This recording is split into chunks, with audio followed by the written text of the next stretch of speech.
Thank you everybody for joining us. So this is always an exciting time of the year for everybody in the Doctorate of Audiology program.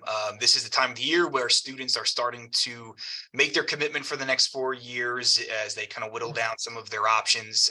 So we really appreciate everybody joining us as you continue to consider Commonwealth U Bloomsburg and the Doctorate of Audiology program. This is a big decision for most of you in the audience here. Normally, when we work with prospective freshman students, we say that this is probably one of the biggest decisions of your life because this is a 4-year commitment. So was the Doctorate of Audiology program. So this is a big decision, and it's good that you have had an opportunity to kind of do your due diligence here. And for those of you who are joining us who have already committed, welcome to the Husky family. We're super excited to be able to welcome everybody to the group. So the purpose of an event like this today here is to take you behind the scenes. Or you've learned a lot of preliminary information, whether you decided to commit or you're still in the decision process. We want to show you what life is like as a doctoral student in the audiology program here at Commonwealth U Bloomsburg. But before we go any further, if we could all introduce ourselves here so everyone can get to meet the team, and I'll kick us off here. My name is Tom Kresh. I am the Director of Graduate Admissions. Dr. Zaleski, you go next. Dr. Zaleski. I am faculty in the audiology program. I've been here 24 years. I teach both undergraduate and graduate courses. I am also the director of the audiology program. So welcome, everyone. Glad to see you all here. Great. Thank you. Deborah. Hello, I'm Dr. John. I'm the clinical supervisor here in the audiology clinic, along with my other coworker. I've been here for 21 years, and I'm an alum of Bloomsburg University for both bachelor's and my master's. Excellent. Excellent. Thank you. Amanda.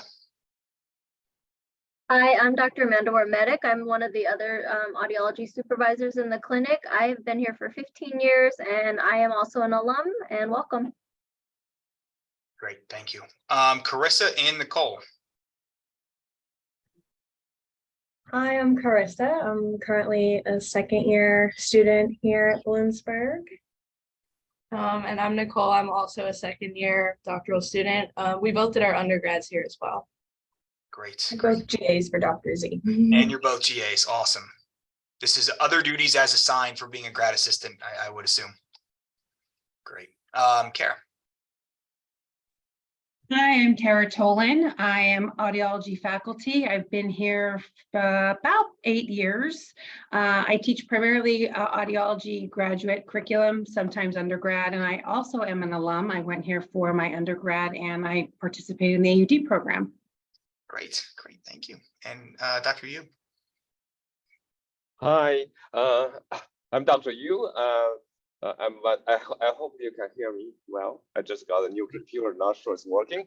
And I'm a faculty within the audiology department, audiology section of the department. I teach some of the course related to the audiology, but also working for another specialty, intraoperative neuromonitoring.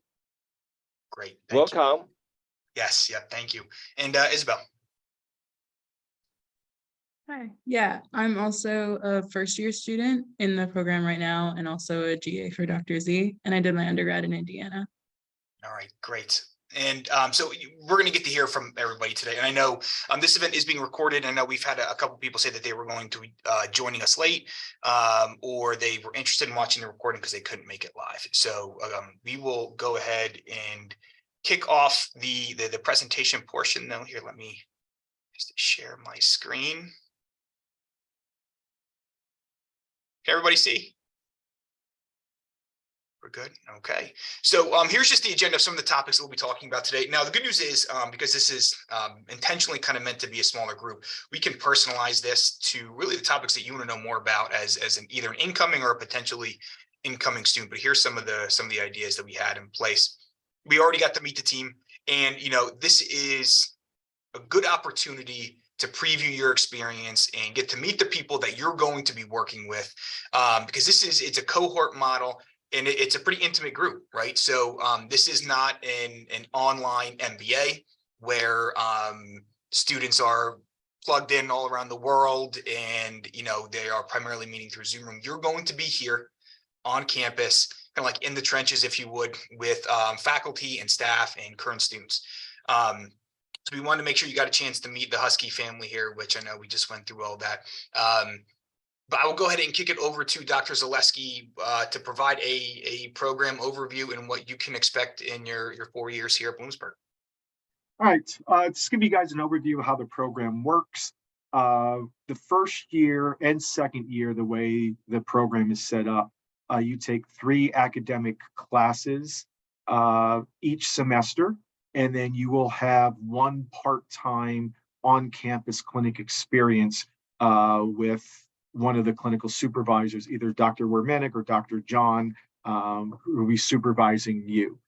Then what happens is during the 3rd year, it transitions to off-campus, the clinical experience. You're still taking 3 classes, but then when it gets to the off-campus experience, you're placed in about a 2-hour radius of Bloomsburg for 3 days off campus. So you're on campus 2 days a week, usually Monday and Tuesday, completing your classes. And then Wednesday, Thursday, Friday are off, getting part-time experience. And then the 4th year is a full-time off-campus clinical experience. You're no longer taking courses. You are now refining and growing and changing and expanding your skills and abilities. I'm not sure if Dr. Tolan or Dr. Yu or Wermedick or John has anything else to add to that. Well, as everyone can, considers, kind of their options. Again, this is going to be a program that's delivered on campus. So the 1st and 2nd year, I mean, really for all 4 years, you're going to spend time in a building that's called Centennial Hall. And if you did your undergraduate degree at Bloomsburg, or you came here for a visit, that's a building you've probably seen, but that is the home of the Communication Sciences and Disorders Department. It's also home to the Audiology, IONM, and the Speech Language Hearing Clinics. And I know, Dr. Zaleski, would you be able to talk a little more about some of the services that are provided and some of the experiences that students might have working in our on-campus clinic? And by the way, we did do a virtual tour of one. I've been pushing that out via email, but I'm happy to follow up with that for anyone in the audience who hasn't seen that yet. But Dr. Zaleski, could you talk a little bit about the clinics? Well, what I'll do is I'll turn it over to Dr. John and Dr. Wermedick, because they are the supervisors. They will be able to give you probably a much better explanation because they're in the trenches there all the time. So I'll have those two speak about this.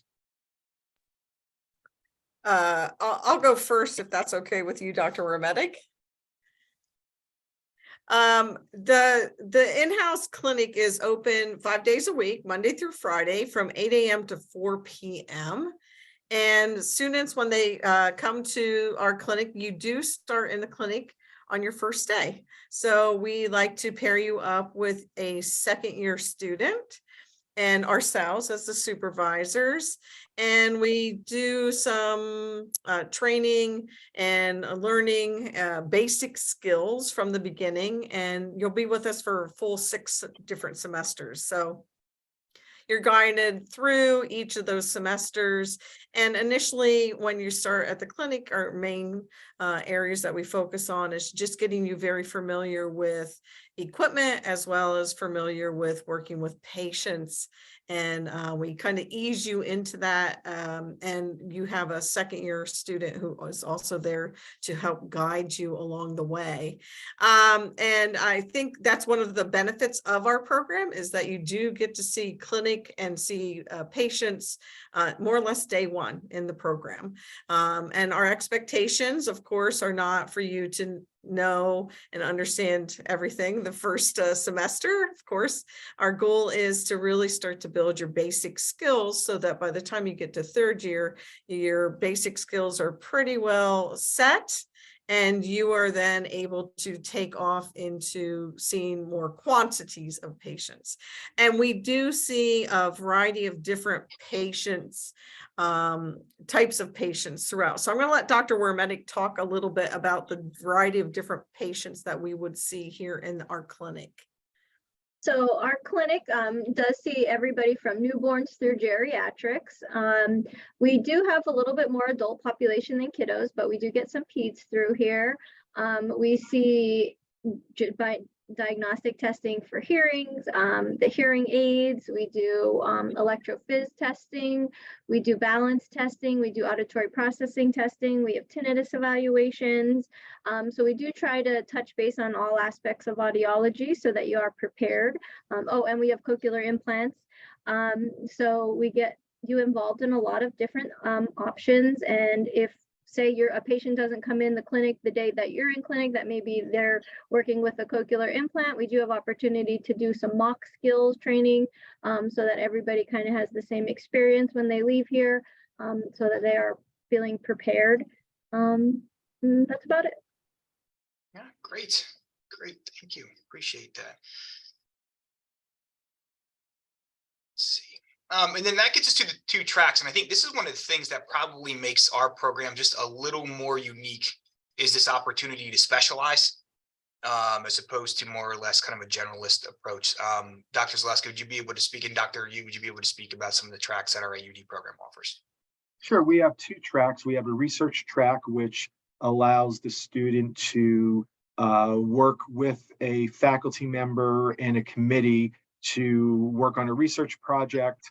What will happen is they will have to present their proposal at a defense and then complete the research project and then defend the project at the end of it. You take 2 additional courses, which are 3 credits in addition to your other clinic course, to your other courses. Usually that's second or third year, probably more third year than it is second year, because we like to have students done with all of the research prior to moving off to 4th year. So we'd like to get students done with that so they don't have anything to worry about. So that's when they take those 2 additional courses during their 3rd year. And that is a requirement of the graduate school. They got to have at least 6 credits of research in order to do that. So that will increase it a little bit. And then the research track, you can do anything as long as you have a justification for doing it. And typically you would want to pair up with a faculty who has that experience in that area, so they can help you grow and develop an appropriate research project along those lines. Does anybody have any questions about the research track? Well, I have a question. What are some example research projects that people might have conducted? Or Carissa, Nicole, Isabel, have you considered either one of the tracks? If so, which one?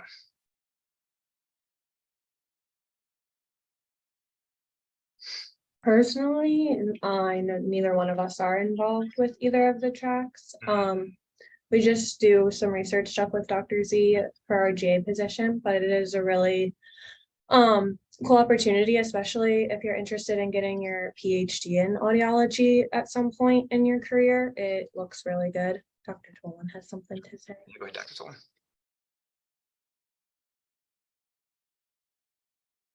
Can you hear me?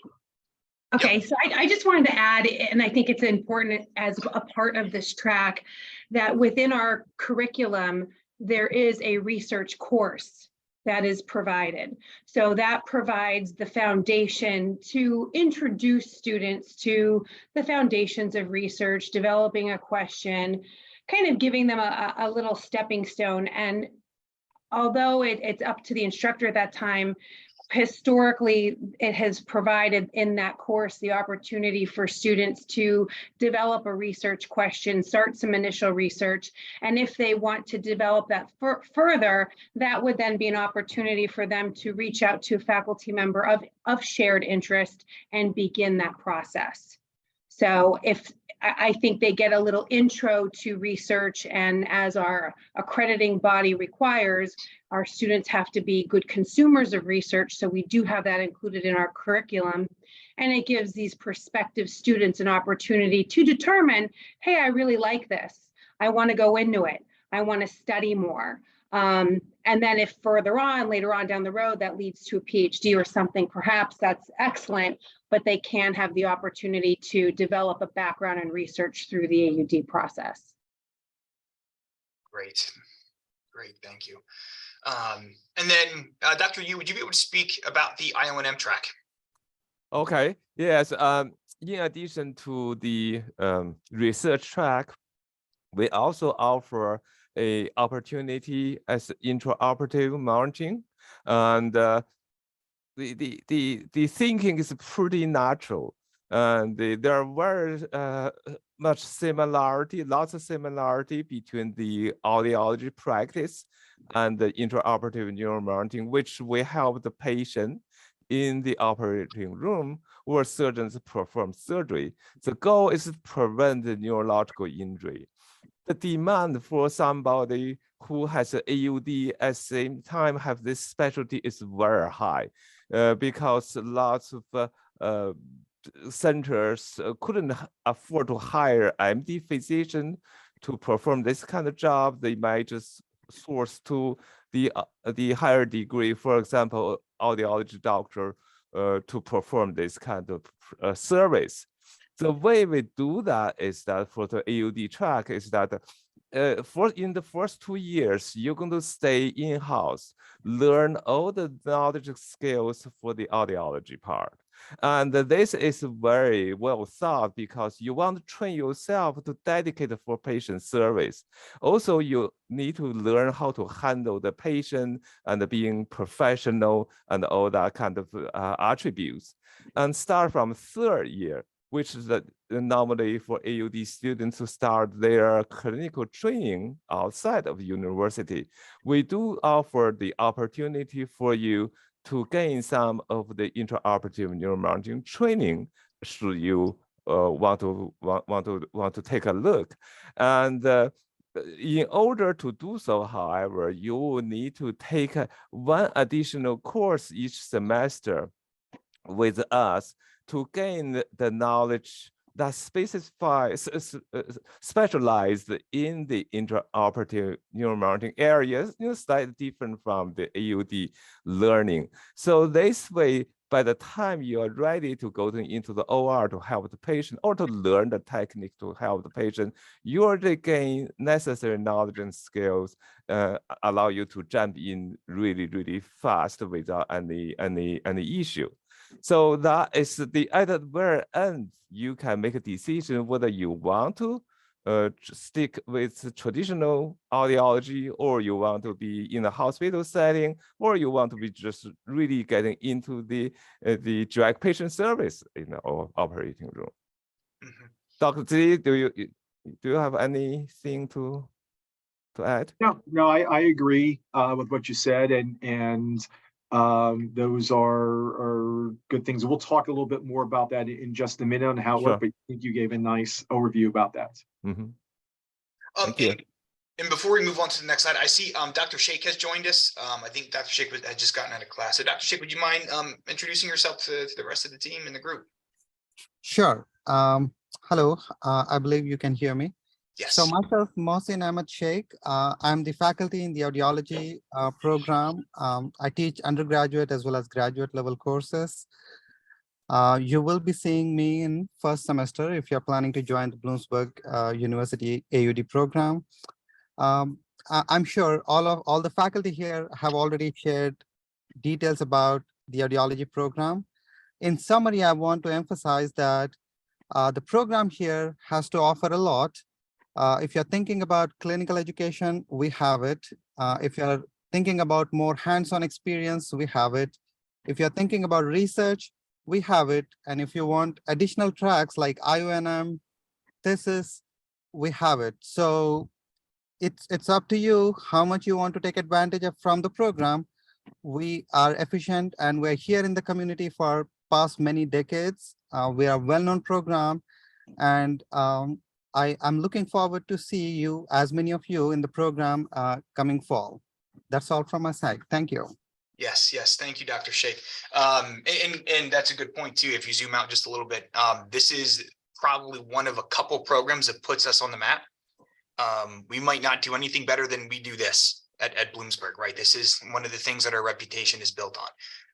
So we take, certainly take a lot of pride in that.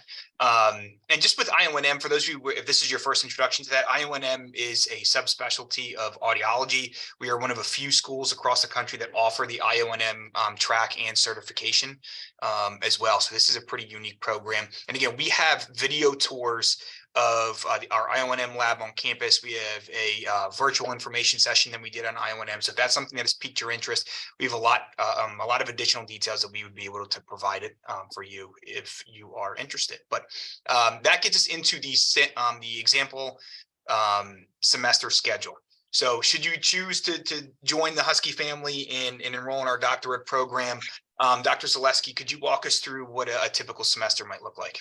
Sure. As I said previously, the typical first 2 semesters, or first 2 years, I'm sorry, you take three academic courses and 1 clinical course on campus, as well as the third year, you take 3 classes and 1 off-campus experience. So this is actually the courses that students would enroll in their first semester in the program. There's the Diagnostic 1 course, the Hearing Aids Theory and Technology course, as well as the Introduction to IONM course.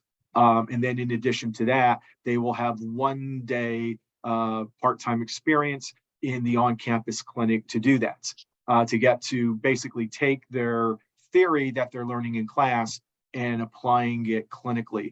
Because there's 2 different aspects. You gotta understand what you're doing and have the theoretical background, and then being able to apply it. So you got to have a nice blend of understanding the theory and application of that. Then what would happen is, if you were in the research track, you would take during the fall or spring semester, typically an additional research course in order to the dissertation part of it, to have that show up on your transcript. If you were following so I guess I should say, in addition to your 3 academic courses, you would have 1 more course on that. So it's not truly a course, it's to give you, to recognize that you've put the time and an effort in, and the requirements have been met to complete all the components of the dissertation. And then you also have the clinic course. If you decide to enroll in the IOMN course, starting the spring semester of your first year, in addition to the 3 courses, you would have 1 more IONM course added on, as well as the clinic course. So you would take 1 additional course in the spring, and then there's none offered in the summer, and then it would be fall 1 course, spring 1 course. And then when you go into your 3rd year, there's the opportunity to do, as well as your 3rd and 4th year, doing a off-campus experience working in an IOMM setting. Yes. Yep. And a little later on, we're going to hear from Carissa, Nicole, and Isabel about, kind of like a day in the life, walk us through, getting up all the way through, like closing the book at midnight is what I would assume, and kind of prepping for the next academic and professional day. So that's coming up here shortly. And one of the, the more important things as you decide to go to graduate school is the idea of graduate assistantships. And again, if this is your first introduction to this, a GA is again, a grad assistantship, but we frequently call it a GA, is a position working on campus where you are a part-time university employee.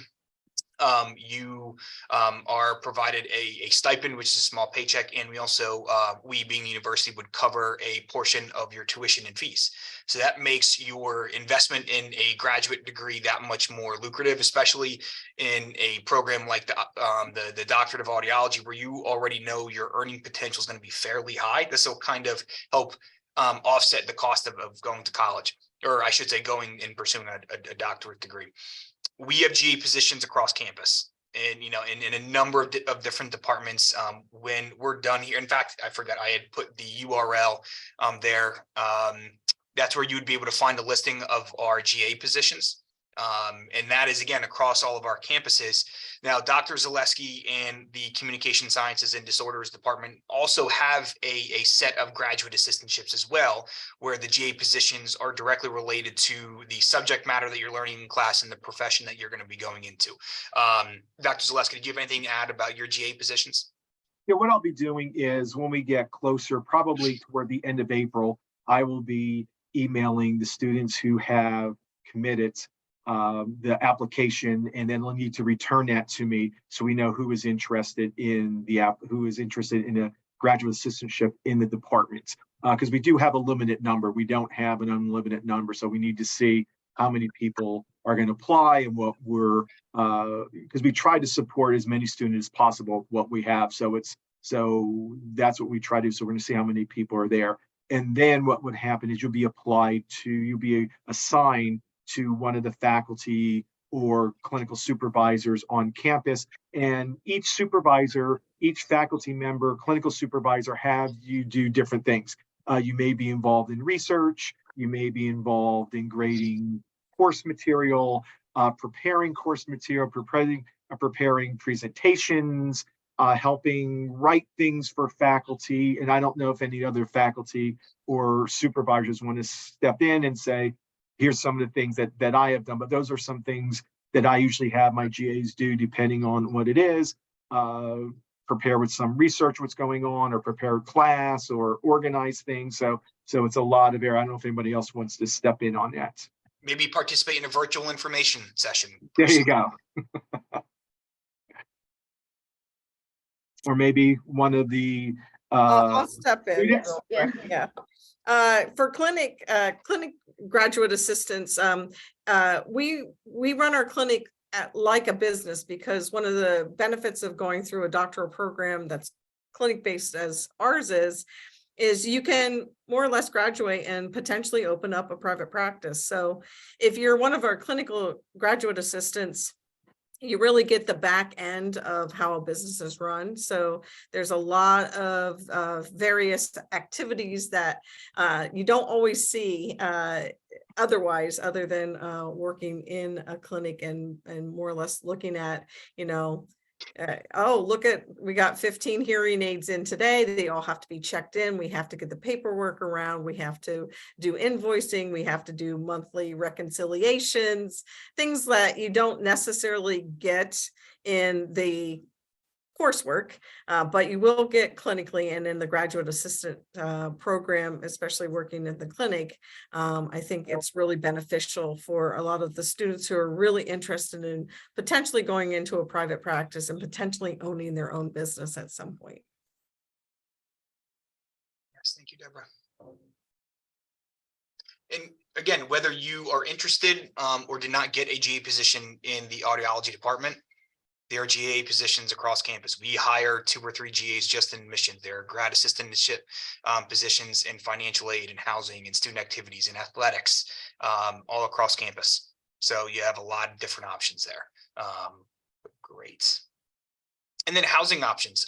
So, as we talked about previously, the Doctorate of Audiology program is delivered, the coursework is delivered in person, on campus, residentially. So when you choose to come here, you're going to have to find places to live, right? This is not, a program that it just requires a internet connection, and frankly, it would probably be difficult to deliver the subject matter purely online anyways. So one of the things we want to talk about is, where are you going to live, right? And there's a lot of different options. So Bloomsburg is a very, very traditional college town. I normally tell people it's kind of like a Norman Rockwell painting of a college town, right? Of course, people might not know who Norman Rockwell is. He was a famous painter. But there's a lot of available housing options, both on campus and off campus. So the on-campus apartments that you can see listed right there, they are for upperclassmen or upper class students, and we do sometimes have graduate students that live there as well. It does provide a lot of convenience living. Again, we say on campus. These are, like I said, traditional apartments for upper class students and graduate students. You just have to file a housing application, which would be available online, and indicate your interest in living on campus. Now, it is incumbent on having a commitment to Bloomsburg. We would only offer housing to students who have officially committed. But you have, again, that's just 4 options that you would have here directly on the Bloomsburg campus. One of our options when moving off campus is a program through advanced student housing. They primarily, I think they might only rent to university students, so they would be what we would call university affiliated. And you can see the list of amenities there. So this is another good option. And a lot of the off-campus student housing is very conveniently located around campus. So Bloomsburg University was built in 1839, and the town was built around it. Right. So a lot of the things you need as a student are easily within walking distance, including housing and very convenient housing. So this is one of your options should you choose to want to live off campus. And real quick with the housing, if anyone is interested in learning more about either one of the options that I just showed you, I'm more than happy to follow up with some additional information. And that's one of the topics that we'll be asking Chris, Nicole, and Isabel is basically, what does their non-academic experience look like? What are they doing when they're not in class? So more details to follow there. And then, again, this is going to be your home for 4 years. So you want to make sure that obviously the most important part is making sure that the academics are fitting what it is that you're looking for, and this is a good academic fit for you, but you're going to be here for a little bit, right? And so one of the things you want to talk about is, what is your all-encompassing student experience going to be like? So you can see there, our campus, Bloomsburg, was ranked as the 3rd nicest campus in PA. There are a lot of colleges in Pennsylvania, so to be ranked, number 3 is pretty impressive. The food, as you're probably expecting me to say, is very good. Should you ever get a chance to come to campus, don't take my word for it. We have places like Chick-fil-A and Qdoba and Subway, and then university-owned places like the Scranton Commons, which is our main cafeteria on campus, and Monty's and places like that. One important fact of being a grad student too is you're going to need a good supply of caffeine. So there are 2 Starbucks on campus. One that is like catty corner to where Centennial Hall is, which is where the Department of Communication Sciences and Disorder is located. So if you're not drinking coffee by now, you probably will be by the end of that first year. The campus rec center, again, we will have a lot of graduate students that spend time there. That's one of the more popular hangout spots if you're looking to stay in shape, which I would imagine most of you are going into a health professions. The university library, again, within a stone's throw of where Centennial Hall is, and the graduate student lounge, which I believe is on the 3rd or 4th floor. It just provides a nice convenient location to study. Most of the things that you would need to be able to access as a student, you could probably do with an internet connection. But what the library provides is a nice dedicated location for you to be able to do homework, be able to study and get some things done. And again, health, wellness, safety and support, diversity, equity, inclusions. Those are both 2 very important initiatives that we have here, at Bloomsburg, and are a very important part of our identity as a school, and something that we've invested in heavily. So I'd be happy to answer any questions about those subjects once we get to the Q&A. And one important piece of information, you have until April 15th, but in order to save your spot in this year's incoming class, you do have to formally commit and pay your $300 deposit to hold your spot in our 2023 Doctorate of Audiology program.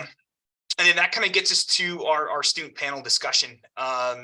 So Chris and Nicole and Isabel, we have a couple questions here, and for anyone watching in the audience, you can feel free to put questions into the chat or into the Q&A if there's anything you want to ask Isabel, Chris, and Nicole. I know for me, one of the more interesting topics here, one of the questions we get most frequently is, this is a pretty intense program.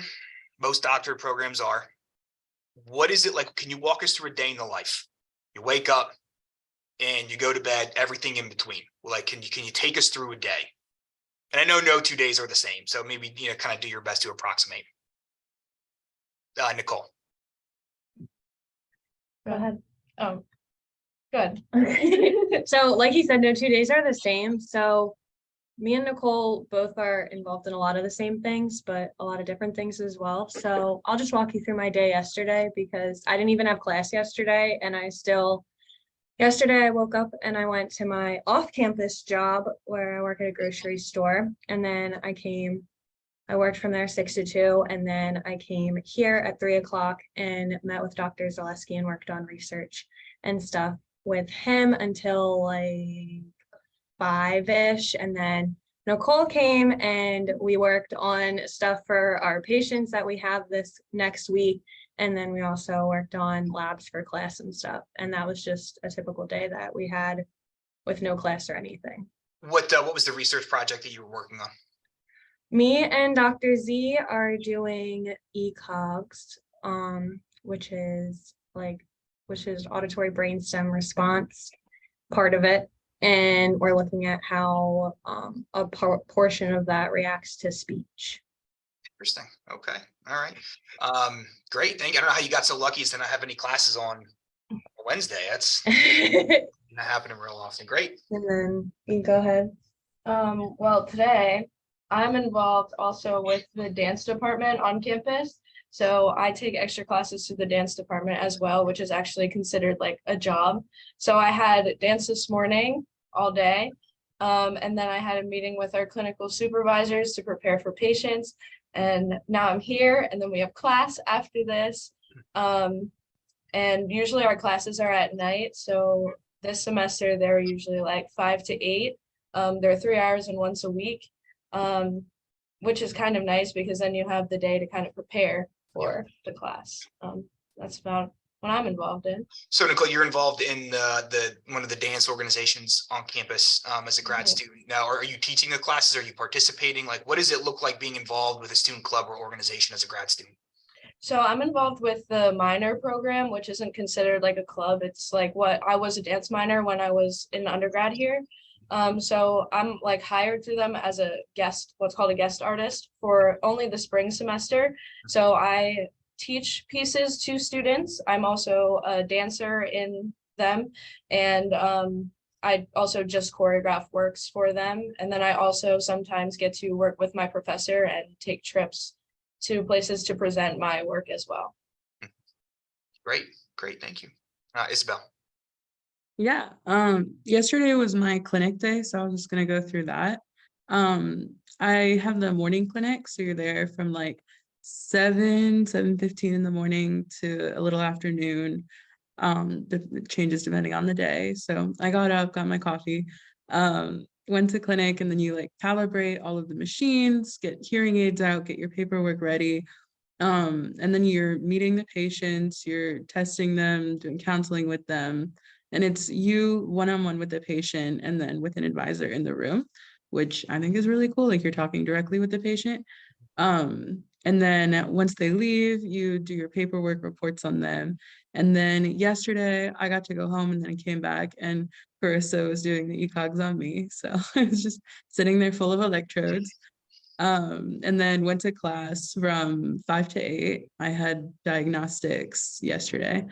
And then stayed after and just kind of went back to the clinic and finished up work with my classmates. What kind of coffee did you have? That's out of everything you said, the thing is like, all right, what kind of coffee is she drinking? Always a caramel macchiato. Caramel macchiato. Good. That's a good choice. That's a good choice. Excellent. So you were all speech path and audiology undergrads? Okay. And most people, who's watching the audience, you're either speech path and audiology as an undergraduate, or you're in a health professions degree. Not easy programs to complete. Would you be able to talk a little bit about the difference in expectations, the difference in workload between an undergraduate course and a doctoral level course? And again, we can start with Carissa. Well, for me and Nicole with our class, we were coming off the end of COVID, so everything was online the end of our senior year of undergrad. So it was an even bigger transition for us because we'd been online for 1.5 years to going to in-person grad classes. So expectations are definitely a lot higher because you are training to become a working professional. So you're treated as such and you are held to the standards that professionals are held to. So that means that things have to be completed on time. You don't skip class if you don't feel like going. You don't not do assignments if you don't feel like doing them. Assignments usually aren't accepted late. when you're doing reports and stuff in clinic, there are medical documents, so everything's expected to be completed in a timely manner and stuff. So mostly just we're training to become professionals, so we're expected to conduct ourselves in a manner as such. I would say that there's a lot of the work is kind of on you to motivate yourself to do. Because if you don't practice outside of like your assignments, especially with clinic, you're gonna fall behind. So we get 24-hour access to 24/7, that's one, access to this building, so we can be in the clinic whenever we need to practice our skills to make sure we're ready and prepared for the patients that we have, since we see such a variety of different appointments. And it's kind of the same way with class. There's a lot of things that we learn in class that must be applied in clinic. So we do a lot of hands-on labs and things like that that are like stuff that you have to get your free time and figure out how to time manage your whole life to fit all of it in. Isabel. And yeah, I agree with everything they said, where you have a lot higher expectations and you're definitely in charge of doing your work. No one's coming after you to tell you to do it. But I also think it's like a little nicer, in my opinion, because instead of doing like kind of like small homework assignments every single day for the classes, you just have like things that are applicable to your clinic or to your class, instead of like little papers or all that. And then all of the classes are totally applicable to what you're doing. Like I had to take like 5 history classes in undergrad, so I was a history major, so come on now. my Come on. bad. Yeah. So Yeah. I kind of prefer the workload as it is, even though it's like harder, it's less tedious. Right. Well, and I think you all hit on really important topics too. So Isabel, you mentioned kind of the core subjects. You go to grad school, you're only taking classes on the subject that you're most interested in. You know, when you're in high school, you take a wide variety. When you go for your bachelor's degree, you're still going to take gen eds regardless of your major. When you go to grad school, there are no gen eds. You know, you're going deeper and deeper into your program of interest. And this would be no different. So you're really only taking courses on the subjects that you are most interested in. So it's a lot of people find more academic enjoyment in graduate school because of that reason. And then Carissa and Nicole, you both talked about kind of like basically grad school as a job almost, where you're treated as a professional, right? Because the second you walk across the stage on graduation, you're working with patients. You know, so you know, you definitely there's a lot at stake, I guess is what I'm trying to say. No pressure, but you're working in the health professions, and you know you're going to have a doctorate degree, so there's expectations that come along with that. So that's interesting.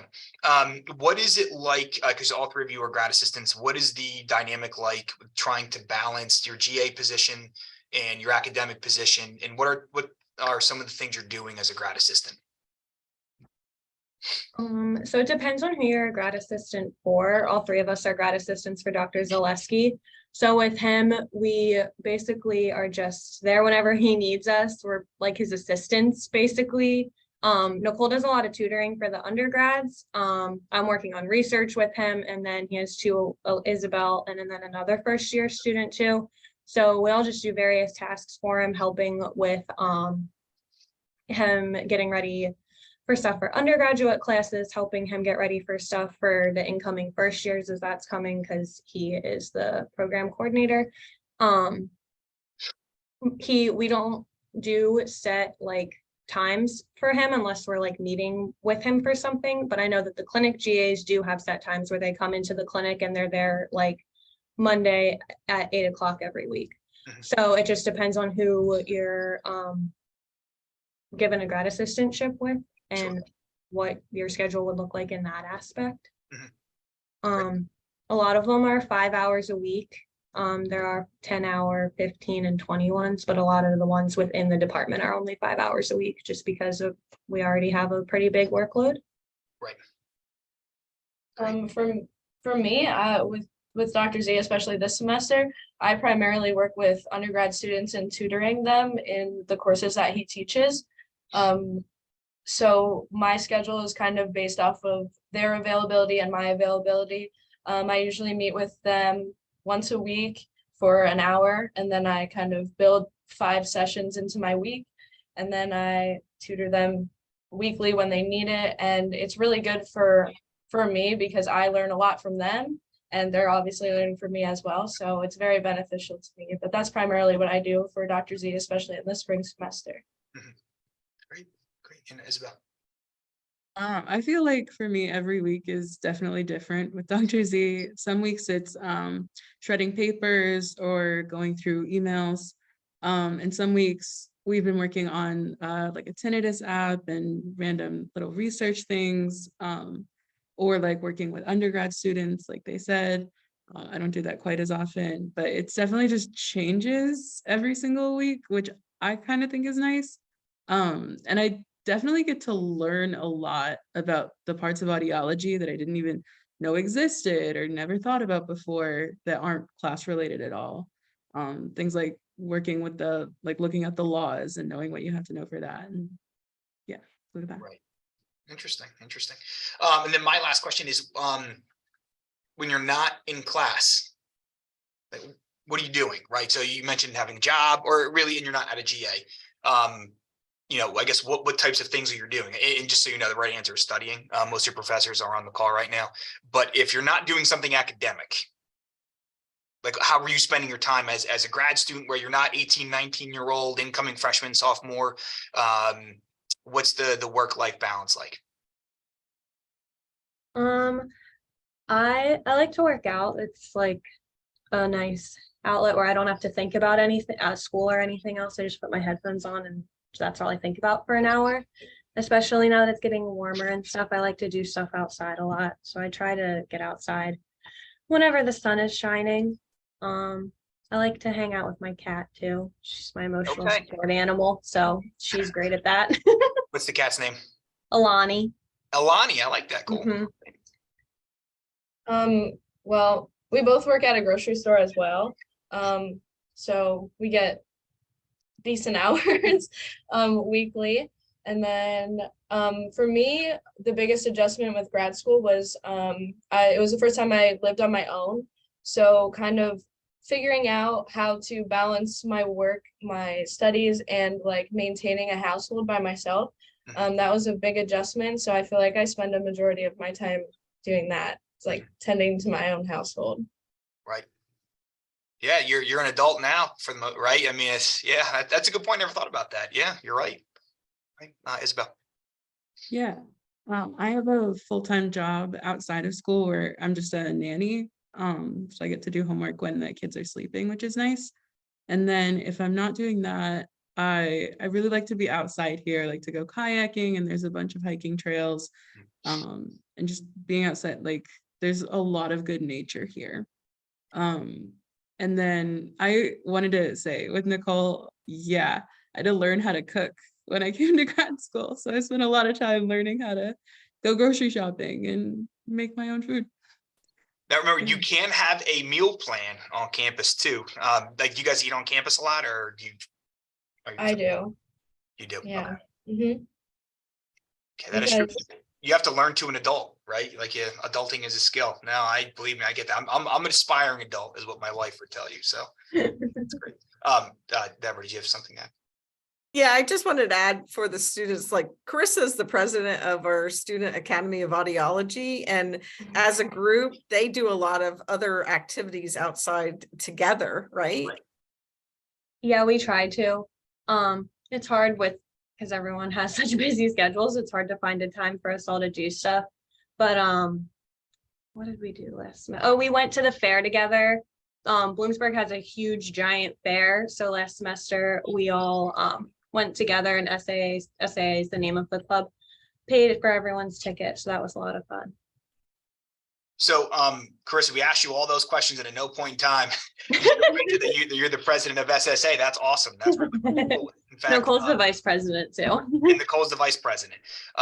So that's really cool. In fact, what you all do is really impressive. So I just dropped the Instagram handle in the chat for everybody to be able to take a look at, again, to kind of see what types of things that students might be doing. So what does it mean to be involved in SAA? Like, what's the commitment like? What kinds of things are you working on? So the club, it's the Student Academy of Audiology. It's affiliated with the national governing body, the American Academy of Audiology, or AAA. So basically on Bloomsburg, it's a requirement to be in the club. So we plan our white coat ceremony that we hold at the end of our second year. So that's what we're doing right now. We're planning our white coat ceremony. So that's when you basically are graduating from the clinic on campus and they're ready to send us off into the world. So we get our white coats to kind of symbolize that transition. So yeah, that's on a goal at like a country club. So we have lunch and everything. So Yeah. that's Oh, the main awesome. purpose, is doing fundraisers and stuff like that. And we also get involved in what's the word, advocacy and stuff like that. We did a fundraiser for the local food bank around Thanksgiving this year. We also held a fundraiser recently. A fellow AUD student passed away from sarcoma. So we held a fundraiser to raise money to donate to the Sarcoma Foundation of America in her name. So that was really nice that we were able to do that. Yeah, that's great. We usually meet like once a month, and then as an exec board, we usually meet like the week before to plan what we're doing for meetings. And then we also have like a separate white coat like committee that meets more often around the time of the white coat to plan the event itself. But typically we only have meetings once a month, and then we have like some bonding things that we do as well that are just scheduled around everybody's schedule. Oh, very cool. All right. So it's kind of like a team atmosphere almost, as you kind of all work your way through the same doctor program. That's awesome. Yeah, it's kind of like just a support because we're all already with each other all the time anyway. Right. Yep. We had a question from someone in the audience for the off-campus clinical. They might be 2 hours away. And for the fourth year, can you go out of state? Yes. Yeah, we try to keep the third year within 2 hours because you have to come back for class. And unfortunately, because we are rural, unfortunately, we don't have 20, 30 sites within a 20-minute radius of Bloomsburg. So to make sure everyone has the appropriate placements and get the appropriate experience, third year is within 2 hours. However, when we get to the fourth year, students can go any place. We've had students, we have actually students now, probably, Dr. John, you could probably answer this better, Texas, North Carolina, I think Virginia, where else? Yeah, Washington State last couple of years ago, New Mexico. You can go anywhere in the continental United States. And I think you can go to Hawaii and Alaska too. So I don't know. Hawaii sounds pretty good. it does, right? That's a great question. And I see we're coming up on 4. So if anybody has any questions, that was a great time to get them answered. I'll be following up with the virtual recording as well. Let's see. If we have already accepted and paid our deposit, when should we expect to receive our Bloomsburg email to receive more information on the program / upcoming semester? If I'm correct, that comes from the admissions office, doesn't that, Tom? That you guys send it out, but I'm not sure when that happens. Yes, that would come. Yeah, there is a back end process that I won't bore you all with. That would come later in the spring semester, probably sometime in April, I would believe. So as soon as that has been initiated, you'll get an email confirmation to the email that we have on file, saying that you do have a new email address as a new Bloomsburg student. This is what your email address is. And this is access to what we call your My Husky portal, which is kind of like, it's basically your student account. And that should be coming out in April, I believe. That's a great question. And it's a good idea to watch that because we will start sending things out for that. So we know what's going on. All right. So if we send things to you, that you can address it in those things. I don't know if you saw, Tom, we have 2 more questions. Yep, go ahead, take them. Yep. So do we have to schedule our first semester classes ourselves, or would we be given one? Now, in the program, we schedule your classes for you. So that's another nice thing about graduate school. You don't have to worry about scheduling your own classes. They get scheduled for you. So one less thing you got to worry about. So that's good. And for the students on the call, do they live on campus or off, and how's their experience? Well, it sounds like you have to clean on your own and you have to cook your own food. So we know those parts. Anything else? I live off campus. I've lived off because we both went here for undergrad as well. So I've lived off campus since my sophomore year of undergrad. So I've had a variety of different experiences living off campus with a variety of different landlords, and I've never really had a bad experience. Obviously some are better than others. Just have to do your own research on, there's a lot of student housing that's like for students.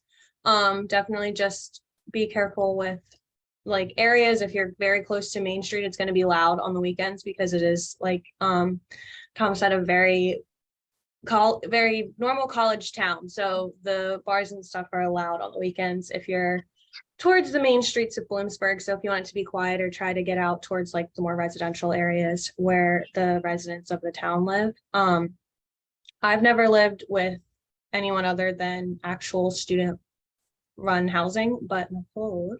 Yeah, during my apartment search, I found a listing because a lot of landlords that aren't associated with like student housing are like no students. But as a grad student, when I explained to him that I was a grad student, he was very much like, oh, you're an adult. So like I just put my name out everywhere, and then a lot of landlords that aren't associated with student housing will also accept you even if they say no students because you're a grad student. But I've had a great experience with my landlord, and I live in an apartment complex with like other graduate people as well, and working professionals. So I haven't had a bad experience either. Great. And Isabel. Just moved into my apartment. I've never been to Bloomsburg before I came here. And I live in like right off the campus, but it's not associated with the school at all, and just like a little house with 4 people. And it's like pads for grads, and it's like a super nice landlord, and all the buildings and everything is super nice through them. And then I'm within like a 5-minute walk of like 4 different coffee shops and 10 different restaurants. So that's kind of nice too. No, that was well played, Isabel. That was you put some thought into the location there.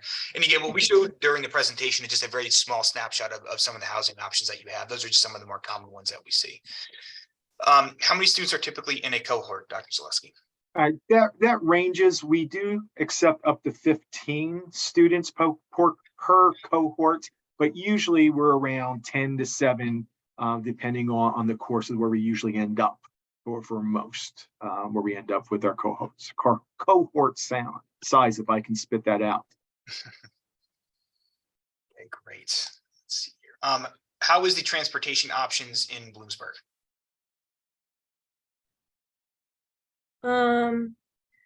Bloomsburg's pretty small. If you, depending on where you live, like Isabel said, she walks, or she said that she lives near food, never mind. But you, depending on where you live, I know that some people do walk to campus, especially when it's nicer outside. You can also buy a parking pass. There's parking passes available for commuters, which you're considered if you live outside of a mile radius of the school, or there's also a parking pass, or if you live inside that mile radius, you can also obtain a parking pass for that as well. So that's what I do. I just drive my car. There's also a bus route that goes through downtown as well. I just didn't want to plan my life around a bus schedule, but you easily could do that and take advantage of that's offered through the university as well.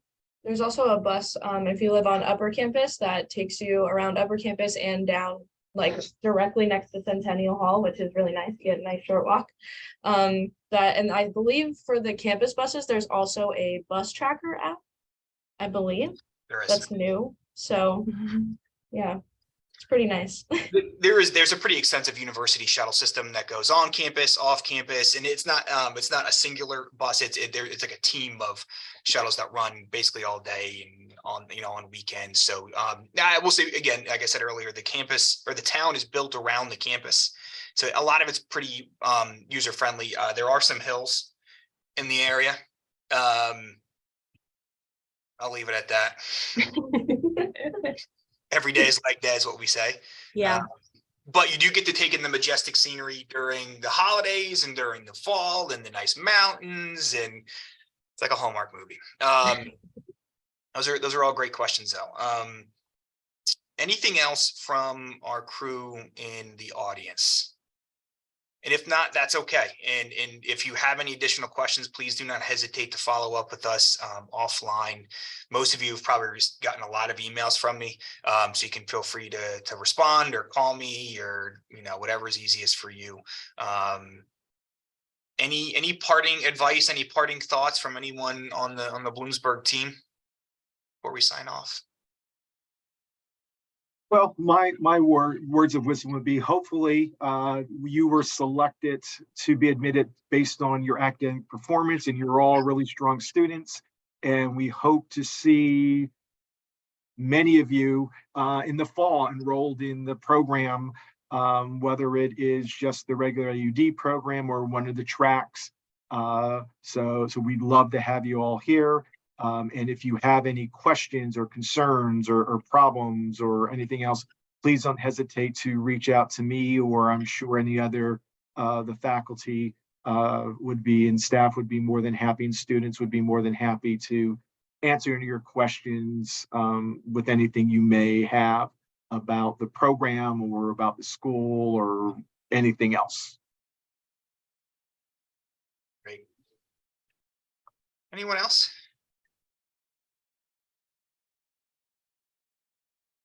Carissa, Nicole, Isabel, any final advice to some of your future students, or I should say classmates? Just Bloomsburg is a great school and really prepare you well to be a working professional, both in the academic and the clinic side. Yeah, we hope to see you all. You made it. Okay, got it. All right, great. Well, thank you, everybody. We really appreciate your time. We look forward to hearing from everybody in the future. And like I said, please don't be a stranger. Feel free to reach out to us. We are happy to help in any way that we can. Have a good day.